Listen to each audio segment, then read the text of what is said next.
Hello friends, कैसे हैं आप लोग। आशा करता हूँ अच्छे होंगे।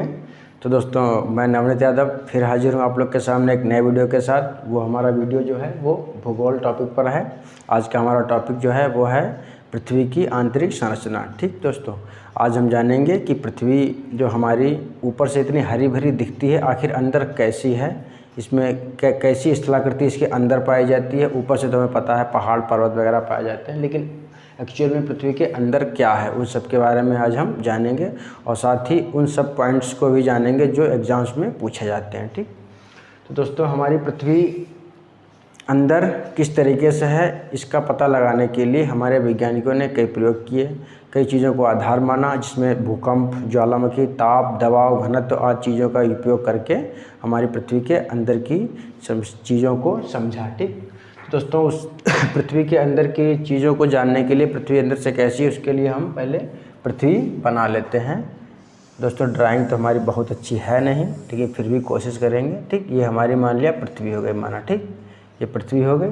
दोस्तों, पृथ्वी को हम सेंटर तक इस तरीके से काट के देखेंगे, इस तरीके से। ठीक है ना। इस चीज़ को हम एक फलक रूप में पृथ्वी के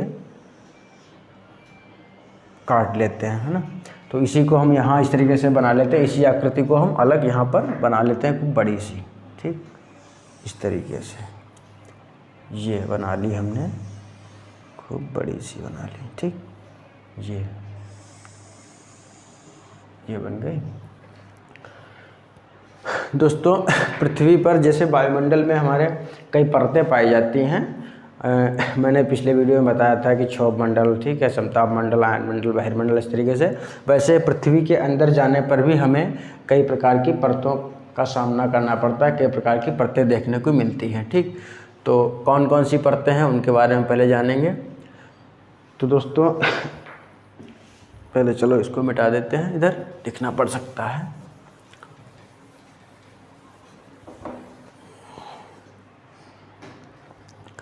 तो परतों को लेकर के सबसे पहले तो हमारी ऊपर की जो परत है सब कोई जानता है, भूपर्पटी जिसको कहते हैं, क्रस्ट। ठीक, इसको हम ऐसे बना ले रहे हैं, क्रस्ट है। ठीक, ये हमारी क्या है, ऊपर की भूपर्पटी। ठीक, ये इधर महासागर, क्योंकि पृथ्वी पर महाद्वीप और महासागर पाए जाते हैं ना, तो ये महासागरीय एरिया हो गया हमारा, और ये हमारा हो गया महाद्वीपीय एरिया। दोस्तों, महाद्वीपीय जो एरिया है वो महासागरीय एरिया से थोड़ा ऊंचा है। ठीक, महासागरीय एरिया थोड़ा कम है, और जो महाद्वीप पर जो पृथ्वी की ऊंचाई है वो थोड़ी ज़्यादा है, महासागरों में कम है।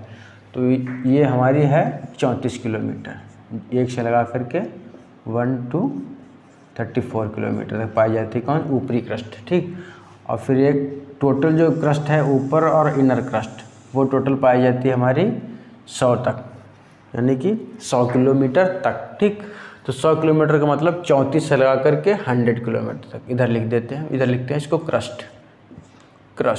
ठीक, ये हमारी क्रस्ट है। ये कहाँ तक पाई जाती है, 34 to 100 किलोमीटर तक क्या पाया जाता है, क्रस्ट। ठीक, उसके बाद जब हम 100 किलोमीटर से अंदर बढ़ेंगे तो एक और हमको परत मिलेगी, वो हमारी होगी कौन सी, मेंटल। ठीक, ये हमारी है मेंटल। ये कहाँ तक पाई जाती है, इसको कहते हैं मेंटल। ठीक, ये है मेंटल। ये 100 से लगा करके 2900 किलोमीटर तक पाई जाती है कौन सी परत, मेंटल परत। फिर जब 2900 किलोमीटर के आगे बढ़ेंगे तो एक और परत का सामना करना पड़ेगा हमको, वो हमारी होगी कोर, जो कि सबसे इनर परत है। पृथ्वी की सबसे अंदरूनी परत को कहते हैं हम कोर। इसकी ये कहाँ तक पाई जाती है, 6370 किलोमीटर तक पाई जाती है। कहाँ तक पाई जाती है, 6370 किलोमीटर तक। ठीक दोस्तों, कोर को दो भागों में बांटा गया, जिससे क्रस्ट को दो भागों में बांटा गया, ऊपरी क्रस्ट और अंदरूनी क्रस्ट, यानी कि अपर क्रस्ट और इनर क्रस्ट। इसी तरीके से कोर को भी हम दो भागों में बांटते हैं, कौन कौन सा, आउटर कोर और इनर कोर। ठीक, यहाँ से हम इसको दो भागों में बांट लेते हैं। ये हमारा हो गया आउटर कोर, और ये हमारा हो गया इनर कोर। ठीक, ये हमारा इनर कोर है, ये हमारा आउटर कोर है। आउटर कोर और इनर कोर के बीच में एक सीमा है, वहाँ है 5100 किलोमीटर तक की।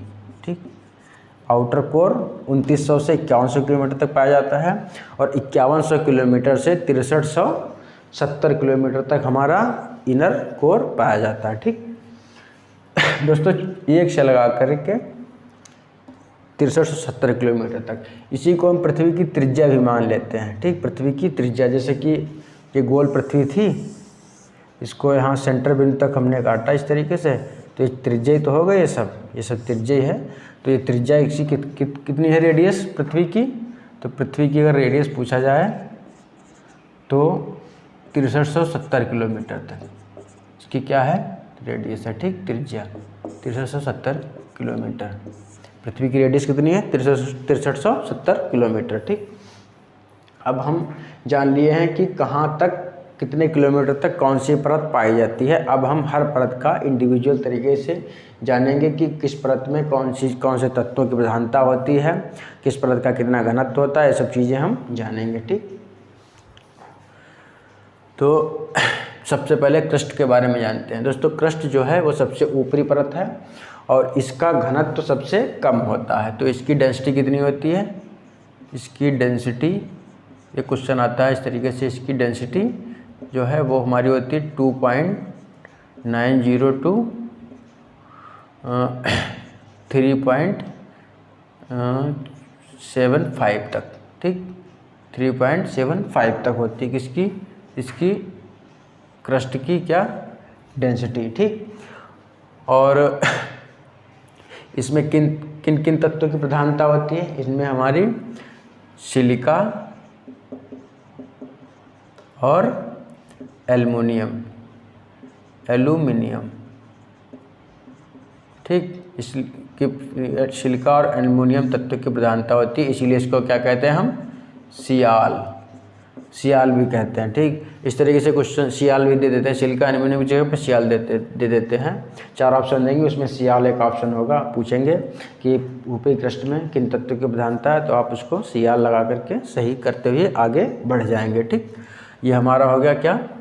हाँ दोस्तों, इसको हम एक और नाम से जानते हैं, वो हमारा है क्रस्ट को एक और नाम से जाना जाता है, इसको कहते हैं लिथोस्फीयर।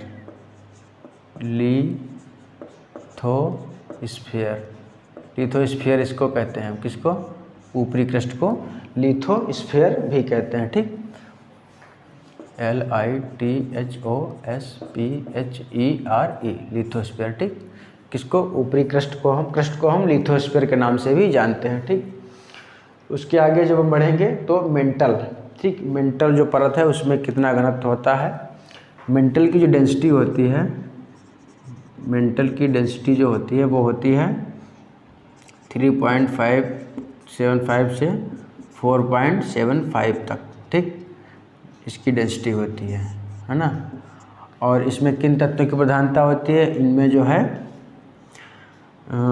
सिलिका और मैग्नीशियम।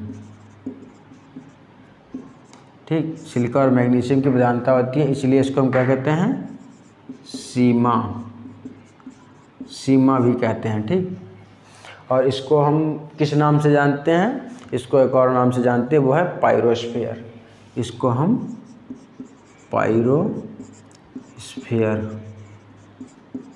के नाम से भी जानते हैं, किसको, मेंटल को। ठीक, अब उसके बाद जब बढ़ेंगे तो हमारा होगा आउटर कोर। ठीक, या इनर कोर। ठीक, तो आउटर कोर इनर कोर दोनों में एक ही तत्व होते हैं, एक जैसे ही। वो होते हैं कौन से, निफे, यानी कि जो है निकिल और फेरस। ठीक, इसकी डेंसिटी जो है वो सबसे ज़्यादा होती है, 11 से लगा करके 13।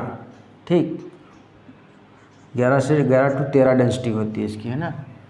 और इसमें क्या पाया जाता है हमारा, निकिल, ठीक, और फेरस। ठीक, इसलिए इसको क्या कहते हैं हम, निफे, है ना, इसलिए इसको हम निफे कहते हैं। इसमें निकिल और फेरस की प्रधानता होती है, इसलिए हम इसको क्या कहते हैं, निफे। ठीक, अब दोस्तों हम चलते हैं कुछ और पॉइंट्स पे, जैसे कि जब हम एक परत से दूसरी परत की तरफ जाएंगे तो कुछ डिसकंटिन्यूटीज़ होती हैं जिनका सामना करना पड़ता है। हमको नहीं करना पड़ेगा सामना, ना ही आपको करना पड़ेगा। दोस्तों भूकंप बताया ना हमने कि वैज्ञानिकों ने कुछ आधारों के आधार पर इसको जाना है कि पृथ्वी अंदर कैसी है। तो उन्होंने भूकंपीय तरंगों का सहारा लिया, ताप का सहारा लिया, दाब का सहारा लिया, ज्वालामुखी का सहारा लिया। तो जब उन्होंने भूकंपीय तरंगों का सहारा लिया तो उन्होंने पाया कि जो भूकंपीय तरंगें हैं जहाँ से उठती हैं, ठीक, तो कुछ जैसे कि हर परत में जब जाती हैं तो उनके पाथ में कुछ विचलन हो जाता है, जैसे कि उनका ट्रैक बदल जाता है। इस तरीके से पता लगा यहाँ डिसकंटिन्यूटी, यहाँ से इस तरीके से इधर उड़ गई, ठीक, फिर सीधे चलती चली गई जहाँ इस तरीके से, फिर यहाँ जब क्रस्ट आया तो वो इस तरीके से मुड़ गए इस तरफ। तो उसके पाथ के विचलन के आधार पर उन्होंने पाया कि जो है वाकई में पृथ्वी के जो परतें हैं उनमें कुछ, जब एक परत से दूसरी तरफ परत की तरफ जाते हैं तो बीच में कुछ डिसकंटिन्यूटीज़ पाई जाती हैं। वो कौन कौन सी हैं हम लोग जानते हैं। दोस्तों जो सबसे पहली डिसकंटिन्यूटी हमारी होती है वो होती है कोनोराइड डिसकंटिन्यूटी। कोनोराइड डिसकंटिन्यूटी, डिसकंटिन्यूटी, ठीक, इसको क्या कहते हैं, कोनोराइड असंबद्धता या बाधा, ठीक। और फिर आती है हमारी, जब, क्योंकि ये तो हमारी अपर कोर की हो गई, फिर हम जब कोर से नीचे जब हम मेंटल की तरफ बढ़ेंगे तो हमारी एक डिसकंटिन्यूटी आती है, वो होती है हमारी कौन सी, वो होती है हमारी मोहो डिसकंटिन्यूटी। कौन सी डिसकंटिन्यूटी, मोहो डिसकंटिन्यूटी, मोहो डिसकंटिन्यूटी, ठीक। मोहो डिसकंटिन्यूटी कहाँ, कोर और मेंटल के बीच में पाई जाती है। जब हम कोर से एंटर करते हैं मेंटल की तरफ तो एक मोहो डिसकंटिन्यूटी का सामना करना पड़ता है। अब आगे आ जाइए, जब हम 2900 किलोमीटर के आगे बढ़ेंगे, यानी कि जब हम मेंटल से कोर की तरफ जाएंगे तो एक और डिसकंटिन्यूटी हमको मिलेगी। वो हमको मिलेगी कौन सी, गुटेनबर्ग की डिसकंटिन्यूटी, गुटेनबर्ग, ठीक, असंबद्धता, ठीक, या इसको कहते हैं हम GUTEN, गुटेन, BURG, गुटेनबर्ग डिसकंटिन्यूटी, ठीक, गुटेनबर्ग डिसकंटिन्यूटी।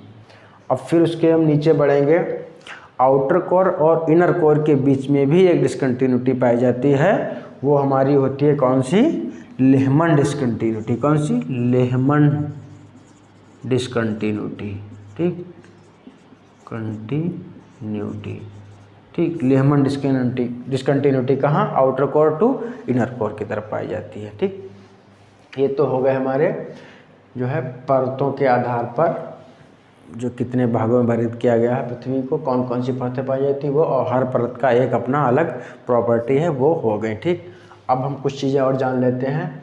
दोस्तों क्या होता है कि पृथ्वी के जब हम नीचे जाते हैं, अंदर बढ़ते हैं, तो जब हम 32 मीटर जाते हैं गहराई में, पर 32 मीटर की गहराई पर 1 डिग्री सेंटीग्रेड तापमान की बढ़ोतरी होती है, ठीक, जब हम पृथ्वी के अंदर की तरफ जाते हैं। और घनत्व तो बढ़ता ही है, देखिए ना, कोर से लगा के मेंटल से यहाँ क्या नाम तुम्हारा, कोर सॉरी क्रस्ट लगा कर मेंटल से लगा के कोर तक टेम्परेचर घनत्व हमेशा धीरे धीरे बढ़ता ही जा रहा है, और यहाँ पे सबसे अधिक घनत्व। और दोस्तों यहाँ जो तापमान है वो भी बढ़ता जाता है, क्योंकि 32 डिग्री मीटर बढ़ने पर 1 सेंटीग्रेड तापमान बढ़ता है। तो यहाँ जो कोर है इस पर यहाँ या तरल अवस्था में है, ठोस अवस्था में है, ठोस अवस्था में है। लेकिन एक बात जानिए आप लोग कि नियम तो कहता है कि जहाँ तापमान अधिक होगा वहाँ पे ठोस तो हो ही नहीं सकता, तरल चीज़ें तरल हो जाएंगी, लेकिन फिर भी यहाँ पे ठोस अवस्था में है। लेकिन और तापमान कितना है, तापमान देख लीजिए 32 मीटर जाने पर 1 डिग्री सेंटीग्रेड तापमान बढ़ता है, यानी कि हम कितने किलोमीटर जाते हैं, 6370 किलोमीटर। अब समझ लीजिए कि 32 मीटर जाने पर जब 1 डिग्री सेंटीग्रेड बढ़ता है तो 6370 किलोमीटर यहाँ पे कितना तापमान होगा, और फिर भी ये ठोस अवस्था में है। ऐसा क्यों दोस्तों, क्या है ना कि इस पर प्रेशर भी पड़ रहा है, दबाव भी इतना, दूसरी परतों का इस कोर पर इतना दबाव है, तापमान के साथ साथ इसका टेम्परेचर तो बढ़ता ही है, साथ साथ में प्रेशर भी बढ़ रहा है। इस वजह से यह ठोस अवस्था में है, इसीलिए इसका घनत्व भी सबसे ज़्यादा है, ठीक। तो दोस्तों यही जो है हमारे कुछ पॉइंट्स थे, की पॉइंट जिनसे क्वेश्चंस पूछे जाते हैं। हाँ, इसको बैरोस्फीयर के नाम से जानते हैं। किसको? कोर को, बैरोस्फीयर। ठीक, कोर को हम बैरोस्फीयर के नाम से भी जानते हैं। ठीक, तो ये हमारे कुछ की पॉइंट्स थे जिनसे क्वेश्चंस बनते हैं। लगभग अगर वन लाइनर क्वेश्चन बनेंगे तो लगभग इन्हीं पॉइंट से क्वेश्चन बनेंगे, इसके बाहर नहीं जाएंगे। लेकिन जो कॉन्सेप्चुअल क्वेश्चन होंगे उसको मैं एक वीडियो में अलग से लाऊंगा। यही पृथ्वी की आंतरिक संरचना, उन भूकंप के आधार पर, ज्वालामुखी के आधार पर, ताप दाब, सबका ताप का अलग से विस्तार करूँगा। ठीक, ज्वालामुखी के आधार पर किस तरीके से जाना है इसका अलग, भूकंप के आधार पर किस तरीके से जाना है उसका अलग, पीएसएल तरंगे जो होती हैं वो किस तरीके से जो है बताती हैं कि पृथ्वी की आंतरिक संरचना किस तरीके से है, कैसी है, और पर एक स्तर जाने से दूसरे स्तर जाने तक किस तरीके से, कहाँ पे दबाव बढ़ता है, कहाँ पे ताप बढ़ता है, कहाँ ठोस है, कहाँ तरल है, इस सब चीज़ों के बारे में हम एक नए वीडियो में जानेंगे। वो बिल्कुल वीडियो पूरा कॉन्सेप्चुअल होगा। ये तो वीडियो मैंने वन डे एग्जाम के पॉइंट ऑफ व्यू से बनाया था कि छोटा वीडियो 10-15-20 मिनट में आप लोग जो है एक पॉइंट्स जो क्वेश्चंस पूछे जाते हैं उनके बारे में अच्छे से समझ विकसित आप लोग की हो जाए। ठीक, तो वीडियो अगर अच्छा लगा हो तो प्लीज़ लाइक करिएगा, और चलते हैं फिर मिलते हैं अगले टॉपिक पर। तब तक के लिए जय हिंद, जय भारत। थैंक्स।